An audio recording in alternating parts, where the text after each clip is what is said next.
오늘 우리가 함께 말씀할 내용은 마가복음 5장 말씀을 통해서 12의 혈증을 앓았던 여인의 치유 사건을 통해서 그대는 행복할 자격이 있습니다, 이런 제목을 갖고 그리스도 안에 행복에 대한 사건의 말씀을 함께 나누겠습니다. 말씀을 증언합니다. 살면서 두 가지의 착각은 또는 두 가지의 속단은 쉽게 하지 않는 것이 옳다고 생각을 합니다. 바꿔 말하면 많은 사람들이 살면서 두 가지의 속단, 두 가지의 착각을 하고 산다고 생각을 합니다. 그 첫 번째가 어떤 것입니까? 나는 그 누구보다 행복하다는 착각과 속단입니다. 나는 그 누구보다 행복하다. 나는 그 누구보다 즐겁다. 이런 속단과 착각이 있다고 생각을 합니다. 여러분 돌아보겠습니까? 물론 행복하다는 것은 큰 즐거움이지만은 정말 행복한 건지 또는 행복해 보이는 건지를 우리가 장담할 수 없습니다. 여러분들, 이 땅을 살면서 많은 사람들이 나는 누구보다 행복해, 이런 속단을 쉽게 하는데 이런 착각을 한 푼 나눠보기를 바랍니다. 1879년 노르웨이 극작가 헬리크 입센은 인형의 집이라는 3막짜리 연극을 발표합니다. 이 작품 아래 주인공은 바로 여자 노라입니다. 이 노라는 세 아들의 어머니였고, 그리고 남편 헬메리는 현재 변호사입니다. 그리고 이 작품의 출발점은 성탄절을 앞두고 집을 장식하는 행복한 노라의 모습으로 출발합니다. 이런데 그날 두 사람이 그를 찾아옵니다. 하나는 친구 린넨 부인이었고, 또 한 사람은 여러분들 클로드 스타크라는 이른바 은행 직원이 찾아왔다는 거지요. 이제까지 이 노라는 남편 헬메리의 엄청난 경제 제공을 통해서 부족 없이 살아왔던 행복한 여인으로 본인도 알았고 그렇게 비춰집니다. 이런데 이 여인에게 한 가지 비밀이 있습니다. 이것은 남편 헬메리가 중비가 들려서 고통을 당할 때 치료비가 없어서 클로드 스타트라는 질 나쁜 은행업자에게 돈을 대출을 받습니다. 이런데 대출받은 조건이 까다로워서 이른바 보증이 필요할 때 돌아가신 아버지의 서명을 위조해서 차용증을 쓰고 불법 대출, 이른바 4,800크론이라는 거, 우리말로 약 3천만 원을 대출받은 거죠. 이걸로 남편이 병이 난 거예요. 그리고 이 비밀은 아무도 모릅니다. 이후에 노라는 노동을 통해서 조금씩 은행 빚을 갚아갑니다. 이런데 어느 날 내가 돈을 빌렸던 크로스타트라는 사람이 찾아온 거예요. 찾아와서 그는 면담을 요청합니다. 놀란 이유가 어떤 것이었냐면 새해가 되면 은행장으로 취임할 남편 헬메리 아래 소속된 그 자리에 이 남자가 있었는데 그 남자가 그 크로스타트라는 남자의 그 잘못된 행실을 알았기 때문에 해고를 계획하는 것을 알았기 때문에 돈을 빌려주었던 노라에게 이 사실을 협박을 해서 해고당하지 않게 남편께 부탁하는 것을 말하려고 찾아온 거 아니겠습니까? 결국 끝까지 저항하지만은 이 남자는 남편을 속이고 사문서를 위조하고 대출을 받아서 남편의 병을 고친 이 편지를 다 담은 내용을 책상에 놓고 가는 거예요. 이것을 남편이 읽게 됩니다. 순간 그동안에 한 집안의 종달새같이 인형같이 예쁘게 잘 살아왔던 노라에게 위기가 닥쳐오는 것입니다. 남편 헬메리가 편지를 읽어주면서 여자에게 다채고 혼냅니다.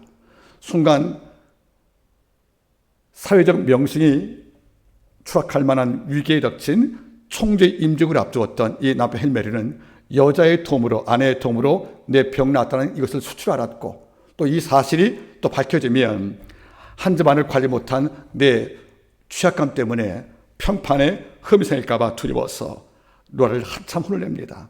그러니까 노라의 마음이 이런 마음이 있는 거죠. 내가 수고해서 당신 병이 나았는데 몰래 돈 빌린 이런 불법 대출로 인하여 나를 핍박을 학대하는 남편 볼 때 이 마음의 정이 끊어져 버린 거 아니겠습니까? 이럴 때 노라가 남편 헬멜에게 이렇게 이야기를 합니다. 그 대사가 3막에 등장합니다. 남편이 이렇게 말하지요. 로라, 말도 안 돼.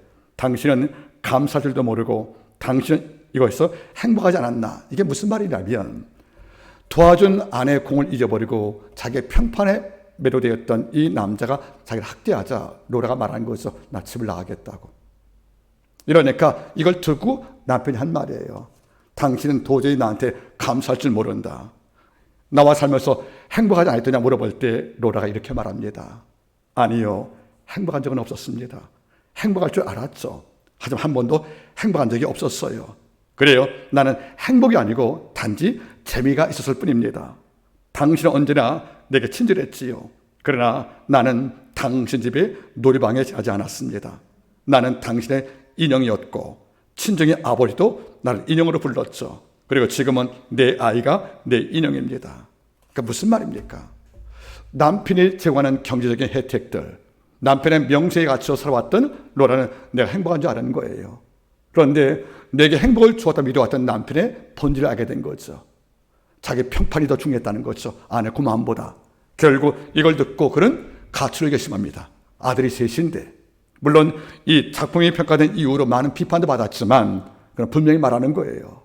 나는 더 이상 행복을 가장한 인형으로 살기 싫다, 그런 말이에요. 그런 집을 나옵니다. 여러분 돌아보세요. 나는 행복할 줄 알았지요. 행복한 줄 알았다는 거예요. 살아보니까 행복이 아니었다는 거죠. 나는 친정에서는 내 아버지 인형이었고 지금 결혼 이후에는 남편의 인형으로 살아왔던 하나의 놀이방에는 장난감으로 날 평가할 때 이걸 참을 수 없다는 거죠. 그래서 그는 최초의 페미니즘, 여성 인권을 말하는 작품으로 발표할 때 많은 비판도 받게 됩니다. 문제는 입새는 묻고 있는 거예요. 너는 혹시 인형으로 살아갈 때 느끼는 행복이 진짜 행복이지 않느냐고. 여러분 돌아보세요. 이런 자가 있다는 겁니다. 로라도 결혼생활 8년 동안에 내가 행복한 줄 알았어요. 살아보니까 행복하지 않은 겁니다. 이런 착각이 하나가 있고 또 한 가지는 두 번째 속단을 금하길 바랍니다. 첫째가 나는 행복해라는 그 속단을 우리가 쉽게 하지 말 것이고요. 두 번째는 나는 누구보다 불행해요. 이런 속단도 가지 않다는 겁니다. 행복하다고 착각하는 것도 문제지만 나는 그 누구보다 절대로 불행한 존재가 되었어. 내 인생은 그 누구와 비교해도 위로가 통하지 않을 만큼 나는 불행을 살고 있어. 이런 속단도 위험하다, 그런 말 아니겠습니까? 우리 안데르센의 미운 오리 새끼라는 우화를 알고 있습니다. 그런 태어나 보니까 예쁘지 않은 거예요. 자기가 오리였다는 거죠.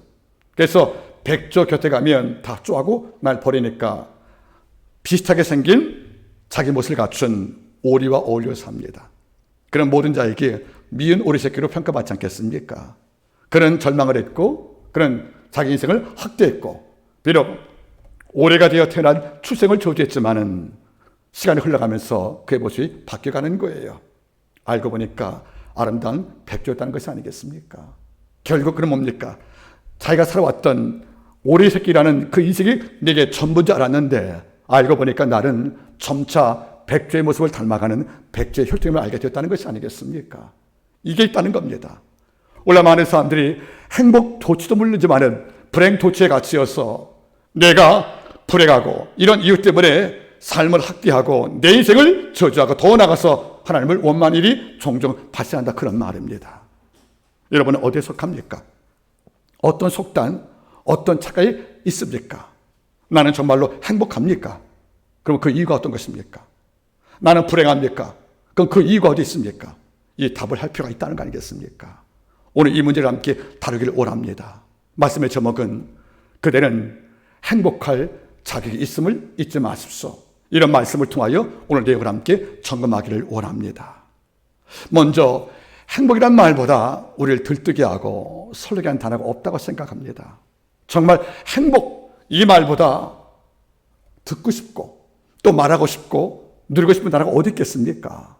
그런데 문제는 많은 사람들이 행복이 무엇인가 물어본다면 각자의 답이 다르고 때로는 각자의 답이 틀린 것을 많이 볼 때가 있다는 거지요. 여러분, 무엇이 행복입니까? 무엇이 행복일까, 여러분들? 우리는 어렴풋이 알고 있지만 우리 언어로 설명하기를 굉장히 어려워합니다. 물론 행복이라는 개념을 정말 명확한 문자로 설명하기는 쉽지가 않은 명제는 많습니다. 그럼 몇 가지 도움을 좀 받아보지요. 고대 그리스의 아리스토텔레스에 사는 그 철학자는 행복이라는 단어를 에우다이모니아라고 평가했습니다. 에우다이모니아란 말을 행복이란 말로 썼다는 거죠. 그러면 이 단어의 의미가 어떤 것인가?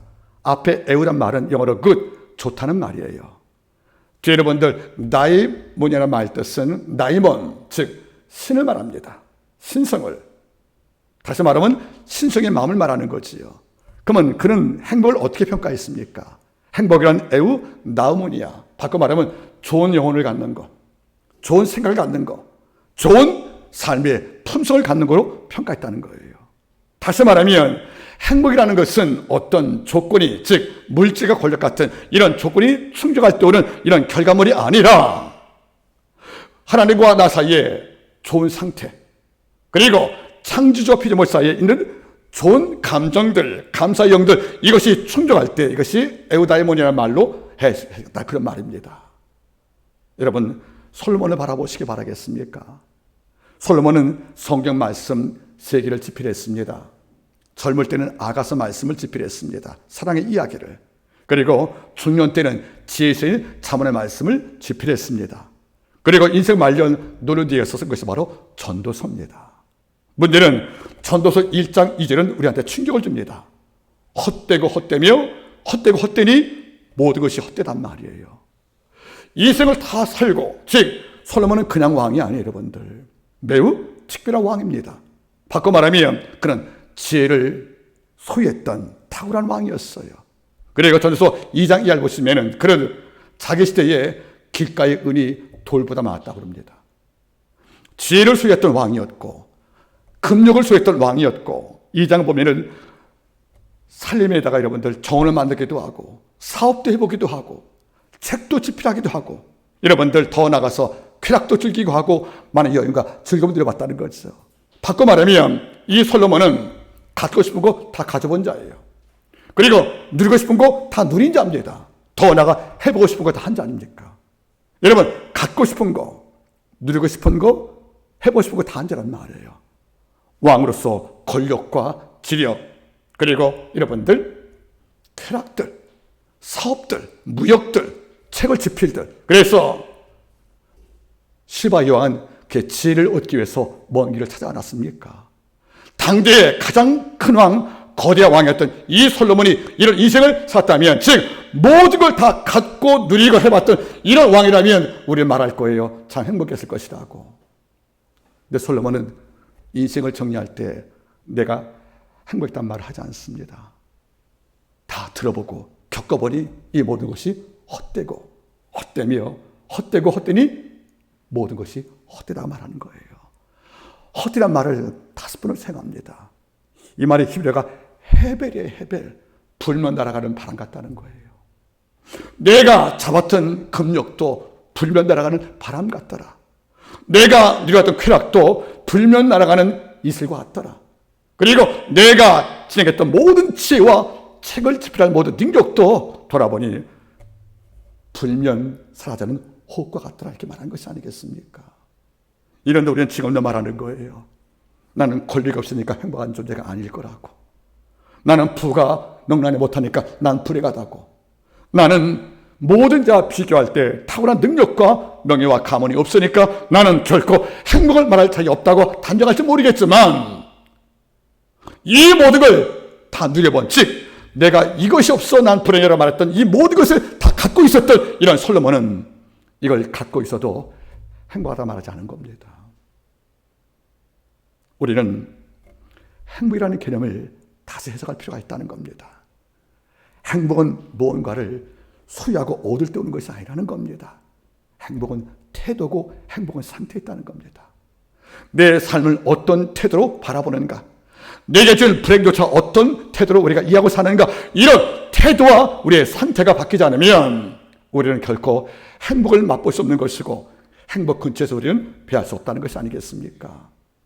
오늘 우리는 한 여인을 바라봅니다. 이 여인은 마가를 통해서 몇 가지 정보를 주고 있어요. 첫째는 12년간 혈류병을 앓고 있었던 중병 환자였습니다. 우리로 따지면 중환자실에 들어갈 수밖에 없는 환자의 모습인데 지금 집에서 이 병을 갖고 누워있다는 겁니다.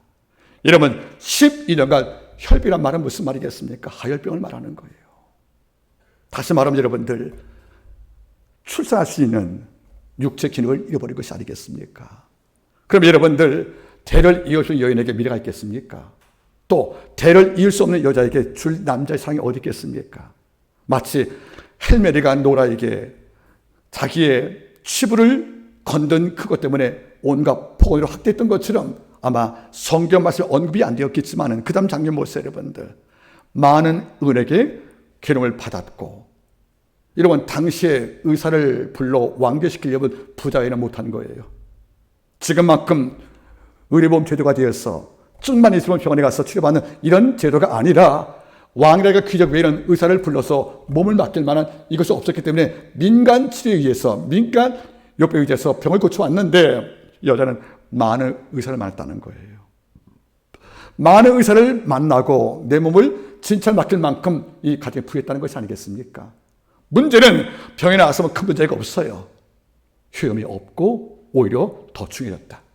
병이 악화된 거지요. 그러면 많은 돈을 투자했는데 병은 악화가 된 거예요. 그럼 그 돈 누가 줬습니까? 남편이 줬지요. 그럼 어떤 거예요? 자식을 못 낳아서 집안에 어둠을 안겨온 여인. 그런데 질병을 또 얻어서 남편이 애써 모았던 재물을 탕감시킨, 즉 탕진시킨 여인. 보세요, 여러분들. 여자에게 뭐가 남았습니까? 누가 볼 때 남들이 말할 거예요. 이 여인은 불행을 몰고 온 여인이었다. 자네가 우리 가정 들어와서 내 가정은 이렇게 다 파산되었다. 남편의 부도, 대를 이어갈 즐거움도 없다는 거 아니겠습니까? 그러면 본인도 아픈데 치료 안 되고 의사에게 여러분들 휘몰치볼 때 절망을 하고 남편의 모든 재물을 탕진시켰어요. 여러분들 가시를 길게 만들 이런 원흉이라면 어떤 평가입니까? 여자는 말할 거예요. 나는 행복한 사람이 못 되었다. 나는 불행하다고요. 자기 인생을 저주하고 확대할 이유가 충분한 것이 아니겠습니까, 여러분들? 그러면 이 여인이 자기의 불행에 묶여서 여러분들 인생을 끝냈습니까? 오늘 성경은 다르게 말하는 거예요. 출발 때는 절망적인 사건으로 시작되지만은 그가 예수의 소문을 들었고 주를 찾아왔고 주에서 붙잡았고 주의 능력이 나왔고 그는 병이 나았고 주 앞에 떨며 고백할 때 오늘 말씀 보세요. 따라 평안히 가라. 내 병에서 노임받을지어다. 다시 말하면 행복과 거리가 멀었던 저주와 불행을 몰고 왔던 이런 여인의 인생을 주가 전복시켜서 돌아갈 때는 행복을 꿈꿀 여인으로 만들어서 보낸 것이 바로 주님의 사역 아니겠습니까? 이걸 보자 그런 말입니다. 여러분 지금 어떤 상태입니까? 여인처럼 불행을 12년간 계속 앓고 있습니까, 여러분들? 우리의 가정에 있는 불행을 12년간 혈병을 앓듯이 지금도 가슴 아래로 앓고 있습니까? 이렇게 몸부리시면서 도움을 구하려고 전문가에게 의뢰했으나 휘염이 없고 더 중요해져서 여러분들 절망 위에 절망이 내 삶을 누르고 있습니까? 그리고 나를 마지막 지켜줄 안전피디, 보호막인 남편도 돌아보세요, 여러분들. 여인이 12일 동안 앓던 병이니까 여러분들 육신은 다 파산되어서 힘이 없을 거 아니겠습니까? 그러면 여자에 대한 남편의 애정이 남아있었다면 주님을 찾아갈 때 누가 따라왔을까요? 남편과 가족이 따라왔을 거란 말이에요. 여자 혼자 왔잖아요. 걷기도 힘든 여자가 주를 찾아갈 때 누구도 동행하지 않았습니다. 이 자리에 남편이 없다는 말은 무슨 말입니까? 남편도 정을 끊었다는 겁니다. 그러면 경제 고통, 육체 질병, 남편의 사랑이 끝난 모습, 이러면 누가 봐도 여러분 이 여인은 불행한 자입니다. 그리고 더 나가서 여러분들 이 여인은 목숨을 끊어도 이해할 만큼 충분한 지옥을 살고 있습니다. 그런데 성경은 마지막 장면에 거룩한 반전을 선물합니다. 여자가 기쁘러 돌아갔다는 겁니다. 여자가 병 낫고 돌아갔다는 겁니다. 내 불행에 그런됐던 이 병 그런 마르게 하사 건강 좋아서 돌아갈 때 행복을 꿈꾸는 여인을 만들어서 주가 돌려보냈다면 이런 삶이 내 인생 가운데 오지 않겠다고 우리가 어떻게 여러분들 체념할 수 있겠습니까? 이 사건은 우리한테도 가능하다는 것입니다.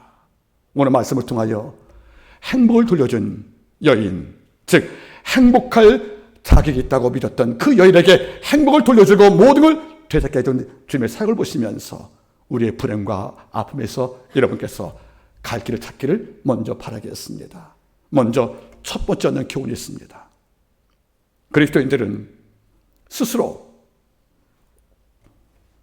지금 내가 불행하다고 속단한 일을 당장 멈춰야 합니다. 다시 말하면 나보다 이 땅에서 절망적이며 학대받고 인생을 불행으로 채워진 삶이 없다고 스스로 말하는 것을 멈추기를 바랍니다.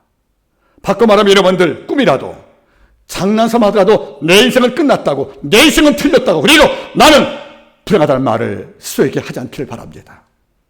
여러분 여인 바라보세요. 그녀와 가정을 만든 이후부터 이녀의 삶 속에는 삶 전부가 불행이라는 두 글자로 가득 채워진 여자였습니다. 행복이라는 공간이 단 한 뼘도 없을 만큼 철저하게 즐거이 살던 여인인데 여인 좀 바라보세요. 예수의 소문 듣고 주님을 찾아왔다는 겁니다. 이렇게 당할 불행이라면 희망도 끌만한데, 이렇게 당할 절망이라면 예수의 소문이 들어와도 뒷떡 넘기고 의사가 못 고칠 병을 떠돌이 예언자가 고친다는 말을 인정할 수 없을 만큼 냉담할 수밖에 없는데, 이 여자가 아직까지 이런 행복과 멀어진 그리고 불행을 몰고 왔던 인생을 살면서도 여자는 내 인생 끝났다고, 나는 결코 이 불행에서 벗어날 길이 없다는 이런 자기 저주를 하지 않았다는 겁니다. 마음속에서 불쑥 올라올 거예요. 네 인생이 이렇게 불행한데 어때? 살만하냐? 하고 내 인생을 불행하다 속삭이는 내 속에 악한 음성이 있다면 이 음성과 동의하지 말기를 바랍니다. 이 음성을 거절하기를 바랍니다. 여러분 정말로 여러분 인생에 불행합니까? 지금 불행해서 여러분들 내 인생을 다 놓고 있을 만큼 여러분들 절망입니까? 한번 돌아보세요. 여러분들 누가복음 13장을 보면 18년 동안에 허리 굽은 채 살던 곱사등의 여자가 나옵니다. 이 여자가 여러분들 아름답다는 것이 큰 힘이에요. 이런데 몇 년간? 18년간 허리가 굽여서 이러고 다니는 거예요. 회당 갈 때에도 부정하다고 가운데 앉지 못하여 구석에 앉았습니다. 여러분 18년간 곱사로 살았던 여인입니까? 여러분들 우리 이 정도 아니지 않습니까? 우리가 18년간 허리 못 펴고 굽은 채 땅을 벗고 걷는, 하늘 볼 수 없는 이런 불행한 인생을 지금 살아왔습니까? 이 정도 아니잖아요. 여러분들 또 바라보세요. 여러분들 날 때부터 속에 있는 남자가 있어요. 요한복음 9장에 날 때부터 소경이래요. 그러면 어머니 아버지 얼굴 본 적이 없다는 거예요. 푸른 하늘 본 적이 없다는 거예요. 내가 음식을 먹지만 이 음식 모양을 모르는 거예요. 색깔도 모르는 것이고, 다시 말하면 진짜 어둠에 산 거예요. 그러나 이 땅에 빛이 오신 예수께서 그를 불러서 땅에 침 뱉으시고 이걸 반죽 삼아 눈 바르고 1km밖에 신랑을 가게 하사 이걸 닦고 올 때 성경 말이죠. 눈이 밝게 왔다고요. 여러분들 날 때부터 속이 맞습니까? 여러분 날 때부터 속이 태어났습니까? 이게 아니라면 우리가 날 때부터 속인 이 남자 앞에서 나 불행하다 말을 쉽게 할 수 없다는 거 아니겠습니까? 또 돌아보세요. 여러분들 사도행전 3장을 보시면 날 때부터 안전병이래요. 걸어본 적이 없대요. 그래서 성전 입은 앉아 구걸했답니다. 어느 날 아침 9시에 번제 예배 시간에 베드로 요한을 만나서 그가 주 이름으로 걷게 됩니다. 놀랐던 그는 노래하며 성경에 들어갔다고 성경은 우리에게 기록하고 있습니다. 여러분 여쭤볼게요. 날 때부터 안전병입니까?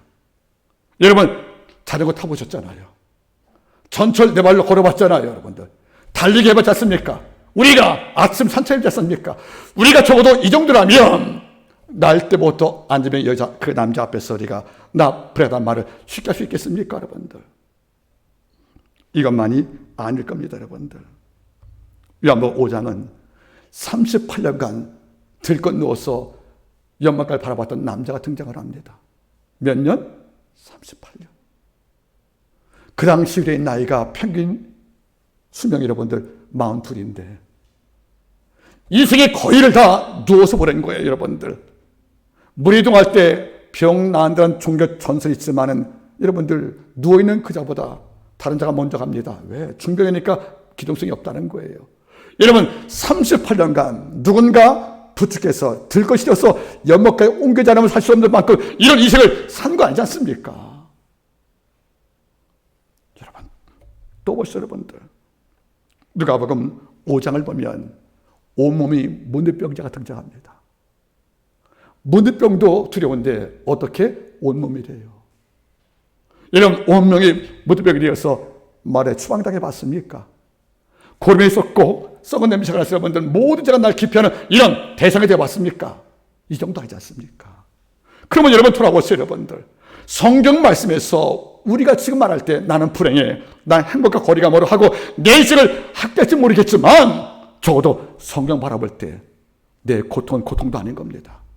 내가 지금 겪고 있는 이런 불행은 불행에 취해도 못할 만큼 여러분들 피할 수 없다는 거죠. 38년 18년 날 때부터 안진뱅이 소경 온몸이 문드병자 여러분들 이런 불행을 다 겪은 자들이 지금 있는데 우리는 쉽게 말합니다. 나 이번 생 끝났어. 나는 불행해서 행복을 취할 수 있는 아무런 기회가 없어. 이런 인생을 저주하면서 하나님을 원망한다면 우리는 분명히 말할 필요가 있습니다. 성경에 언급되었던 바로 아까 그분들 38년대 환자, 18년의 곱사 등이 날 때부터 소경과 문득병자 그리고 여러분들 그 소경과 안진뱅이들 이런 자가 이런 불행과 맞서다가 목숨을 끊었습니까? 자기 인생을 포기했습니까? 열두에 혈변했던 여자가 내 인생을 포기했습니까? 아니란 말이에요. 여러분들 다시 말하면 우리가 행복을 말할 때 제일 첫 번째 중요한 태도가 있습니다. 어떤 것이냐면 내가 불행하다고 쉽게 동의하지 말라는 거예요. 내 인생의 아버지 은총에 벗어난 일탈된 인생을 살고 있다는 것을 우리가 쉽게 인정하지 말라는 것이에요. 여러분들 아직 끝난 게 아닙니다. 영화 탑건 2를 바라보세요. 미첼 피터 데비가 이런 대령이 되어서 모두가 전역할 때도 혼자 비행기를 몰아요. 국가에서 조종사 대신 드론을 만들어서 띄우니까 조종사가 필요 없단 말이에요. 그래서 한 장성에 와서 뭐죠? 마 10을 돌파하는 비행 훈련을 중지시키고 드론으로 모든 항공체를 바꾸자가 말할게. 그때 나왔던 탐 크루즈, 미첼 테가 뭘 합니까? 여러분들 나가면서 드론 비행기가 등장해서 조종사가 피롱 시대가 되었지만은 그 다음 말이 뭐죠? 따라하세요. 오늘은 아닙니다. 그러고 나서 여러분들 비행기 몰거든요. 오늘은 아닌 거예요, 여러분들. 지금은 내가 살아온 인생에 비해서 초라하다고, 오늘 내가 인생에 불행하다고, 이걸 내가 행복하지 못하는 말로 지금 오늘 하지 말라는 거예요. 그들이 모든 목숨을 끊었으면, 인생을 포기했으면 성경 말씀 언급된 치유 사건은 우리에게 전달되지 않았을 거 아니겠습니까? 잊지 마세요. 내 마음속에서 나를 격동시키는 너는 실패한 인생과 불행한 인생이라는 말에 대해서 우리는 저항할 필요가 있다는 겁니다. 다시 말할게요. 안식일은 저항이다. 안식일 말을 빼고 신앙을 넣어보세요. 신앙은 저항하는 거예요. 여러분들 어떤 저항? 너는 불행해할 때 우리는 저항합니다. 오늘은 아니라고. 너는 끝났을 때 오늘은 저항하는 겁니다. 지금은 아니라고. 우리는 성경 말씀을 통해서 바울의 고백처럼 저항할 때, 내 인생이 불행하다고 자꾸 마음대로 고통을 당할 때 우리 두 가지 말씀을 통해서 저항을 다시 하기 바랍니다. 고린도후서 4장 8절 말씀. 우리가 사방으로 우겨쌈을 쌓여도 쌓이지 아니하며, 답답하니 당하여도 낙심하지 아니하며, 핍박을 받아도 망하지 아니하며, 버림받지 아니하며, 거꾸로 당하여도 망하지 않는 삶이라고 저항하라는 말이에요, 여러분들. 더 나아가 고린도후서 6장 8절 이하 9절 말씀입니다, 여러분들. 우리가 무명한 자 같으나 유명한 자요, 죽은 자 같으나 보라 우리가 살고, 징계를 받은 자 같으나 죽음을 당하지 아니하고, 근심할 자 같으나 항상 기뻐하고, 강한 자 같으나 모든 사람을 부유하게 하고 아무것도 없는 자 같으나 모든 것을 간단하고 저항하는 겁니다. 그게 믿는 성도의 믿음이라는 겁니다. 여러분, 누구에 의해서 내 행복이 평가받는 게 아니에요. 여러분들, 내 스스로가 불행하지 않다고 이 불행의 욕설을 거부하고 이걸 우리가 저항할 때 우리는 희망이 있다는 겁니다. 가끔 말합니다. 아침에 잠을 깨 내가 해야 할 일이 있다면 행복한 거예요. 아침에 잠을 깨 내가 생활 대상이 있다면 행복한 거예요. 아침에 잠을 깨 아직도 하나님의 이름이 내 머리에 남아있다면 행복한 겁니다. 왜? 그 누가 만든 틀에 갇혀서 그 틀에 미달되면 내가 불행한 것인가? 이렇게 내 인생을 너무 가볍게 채울 필요가 없지 않습니까? 잊지 마세요, 여러분들. 불행하다는 삶에 갇혀 있지 말라는 거예요, 여러분들. 출애굽하시기를 바라겠습니다. 두 번째, 여러분들, 불행이라고 여겨지는 현실에 왔을 경우에 우리는 어떤 태도가 필요합니까, 여러분들? 그것은 갇혀있지 말고 하나님께 나아가라는 겁니다. 오늘 말씀 바라보세요. 마가복음 5장 27절, 예수의 소문을 듣고 무리 가운데 섞여 뒤로 와서 그의 옷에 손을 대니 이는 내가 그의 옷에만 손을 대어도 구원 얻으리라 함이로라. 이에 그의 혈류가 흐르니 곧 마름에 병이 나은 줄 몸에 깨달았다. 두 가지예요. 불확실한 소문 듣고도 불행에 갇혀있지 않고 움직였다는 겁니다. 그리고 주를 찾아올 경우에 30대 주님이 멀리 가니까 여러분, 오래 병아른 자가 따라갈 수 없잖아요. 또 무리가 섞여 있으니까 내가 돌파하기 어렵다는 거죠, 여러분들. 이러자 여러분들 마치 슬라이딩 하듯이 몸을 엎드려 옷을 붙잡았다는 것입니다. 여러분, 잊지 마세요. 나는 불행에 여기에 갇혀있으면 그 불행은 지옥되는 겁니다. 나는 불행에 이런 절망에 갇혀있으면 이것이 내 인생이 되는 거예요. 이런 여자는 12해 동안에 많은 의사에게 거금을 투자하고도 몸다 잡고 병은 악화되어서 남편과 모든 가정이 나를 외면하고 홀로 되어서 이른바 끈끈낀 연처럼 절망을 살 때 이 여인은 이런 절망에 묶여서 갇혀있지 않고 움직였다는 겁니다. 이 방향이 예수의 소문, 그리고 예수의 옷이라는 것과 연결되어 있다는 거예요, 여러분들. 여러분, 잊지 마세요.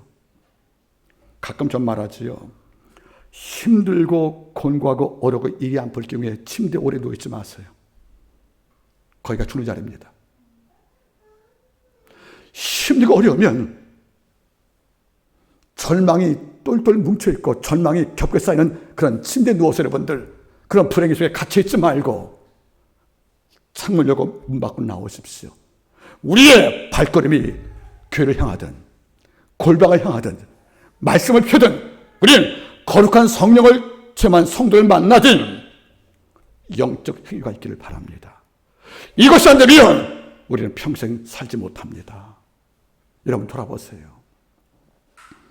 한나 위톨 스미스라는 아주 경건한 여성 사역자가 있습니다. 물론 돌아가셨지요.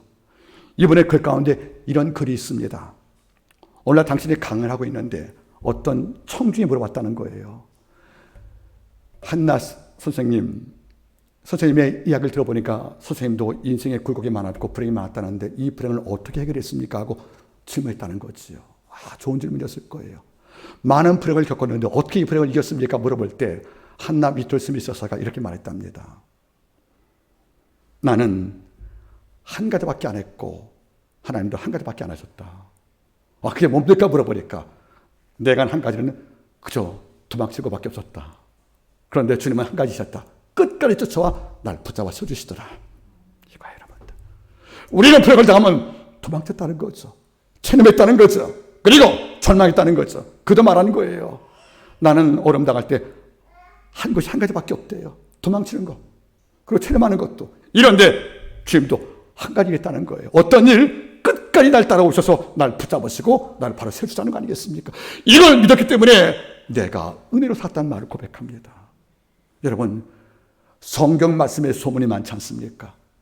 어려움 당할 때 침대에 있어도 우리의 귀는 하나님의 말씀을 계속 들어야 합니다.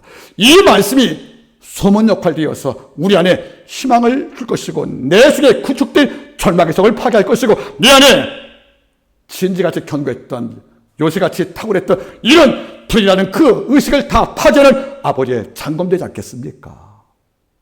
부탁입니다. 누워있지 마세요. 엎드리세요. 주님을 찾아갔어요.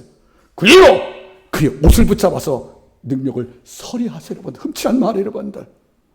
이 여자는 주님께 허락받고 병난 게 아니에요. 주님 원래 옷 잡았잖아요. 그러니까 주님 알고 뭐죠? 누가 내 몸에 손대느냐. 그러니까 제자가 짜증을 낸 거예요. 이런 주님 너무 예민하십니다. 이렇게 군중이 많으니까 누가 부리셨겠죠 할 때 주님은 이렇게 말하죠. 내 몸에서 능력이 나갔다는 거예요. 전 이 부분을 다시 말할게요. 이분은 주의 이름 부른 적도 없어요. 기도한 적도 없어요. 옷만 잡았대요. 옷만 잡아도 주님은 필요한 자에게 능력을 충분히 제공했다는 거예요. 내 몸에서 능력이 났다는 말이에요, 여러분들. 이런데 옷만 잡아도 예수 이름 안 부르고도 능력을 서리했던 여자란데 주의 이름 부르고 기도한 자에게 아버지가 뭐라 하시겠습니까? 그 아들과 함께 우리에게 무엇을 선물로 주지 않겠더냐. 우리의 문제는 뭔지 아십니까? 어려움 당할 때 누워 있는 거예요.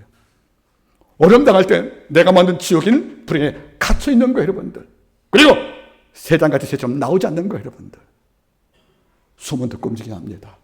말씀 듣고 그 자리를 박차고 날 필요가 있다는 것이 아니겠습니까, 여러분들?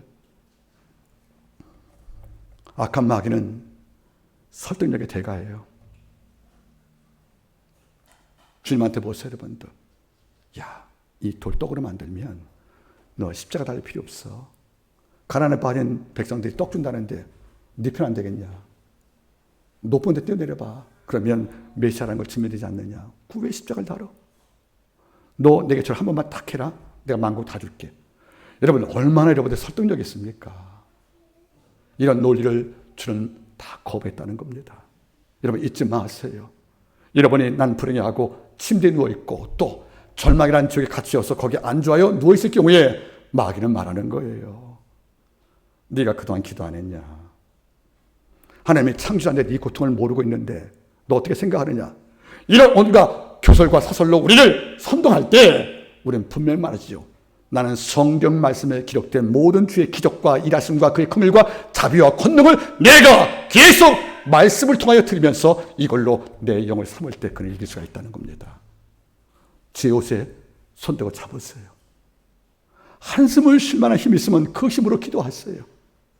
절망할 만한 탄식의 그 힘으로 여러분들 주의 옷을 붙잡으란 말이에요. 여러분들 주께서 느낄 만큼 스치지 말고 잡으란 말이에요. 여러분들 내가 골방에 들어갔으면 거기서 끝을 보고 나오란 말이에요. 주님은 기적과 치를 제공할 준비가 충분히 되어 있습니다. 잊지 말기를 바랍니다. 마지막 네 번째 뭔지 아십니까?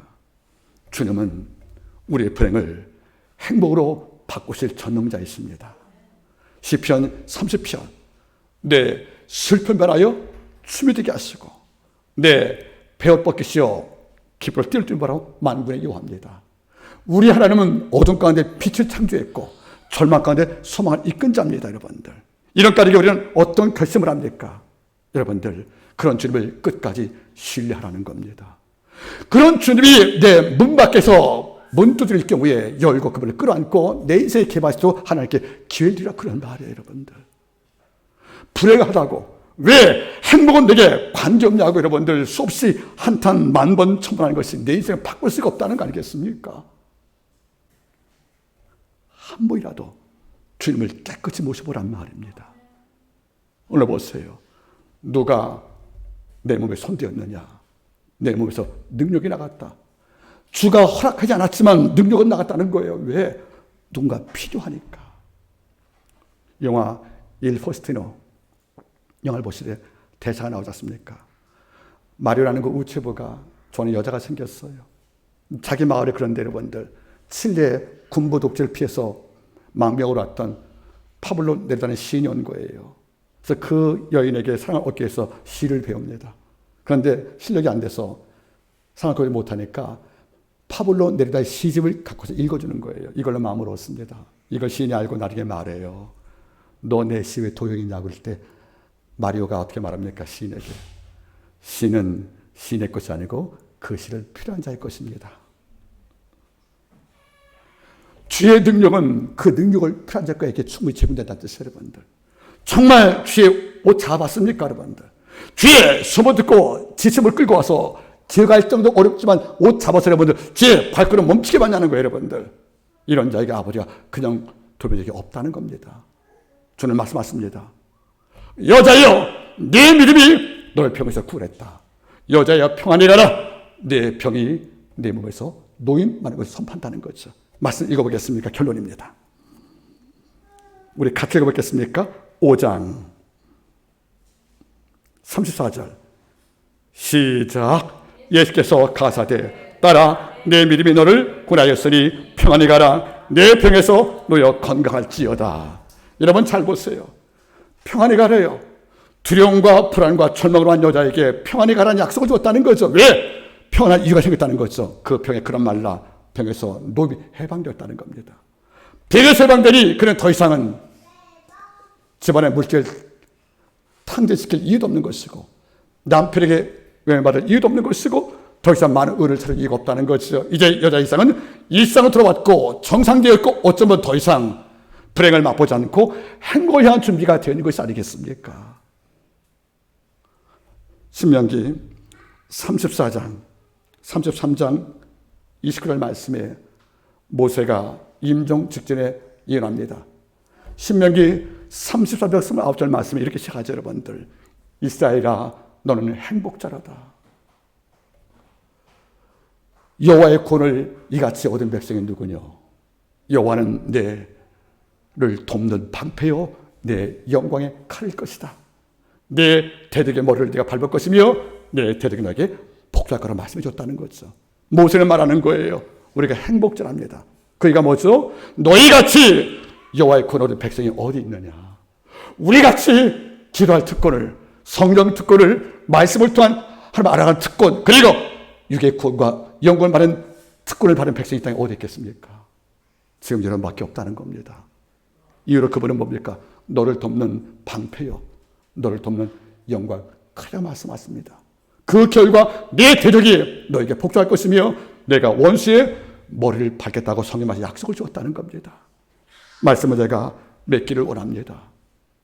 한나 위톨 스미스여사는 거듭난 그리스도인은 행복보다는 거룩함을 추구한다고 말했습니다. 하지만 여러분, 저는 행복과 거룩을 분리하지 않습니다. 행복할 때 거룩하며 거룩할 때 행복합니다. 여러분, 주님을 소유하십시오. 그러면 주님의 모든 행복은 내 것으로 치환되는 것입니다. 오늘 한 주간 동안에 악한 마귀는 나한테 어떤 말로 우리를 선동할지 모릅니다. 이럴 때 두려워 말고 믿기만 한 말씀을 통하여 야이로에게 희망을 줬던 지음성을 기억하시면서 이 시간 다시 한번 불행이라는 말에 스스로 갇히지 말고, 불행 속에 누워있지 말고, 불행 속에 묶여있지 말고 주의 소문과 주의 말씀과 주의 옷에 나를 접촉시켰어 내 인생 전부를 전복시키는 주의 은사를 경험하여 이 시간 우리 언어에서 이스라엘아, 너는 행복자라는 찬송이 우리의 입에서 나오기를 주님으로 간절히 부탁을 드리겠습니다. 기도하겠습니다.